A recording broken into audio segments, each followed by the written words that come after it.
You ask Tiger to solve. This deals with linear equations with one unknown. The final result is u equals 3. Let's solve it step by step. Group all constants on the right side of the equation. Subtract 3 from both sides.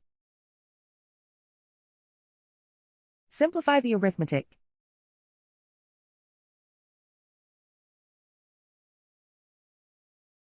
Isolate the u. Divide both sides by 3. Simplify the fraction. Find the greatest common factor of the numerator and denominator. Factor out and cancel the greatest common factor.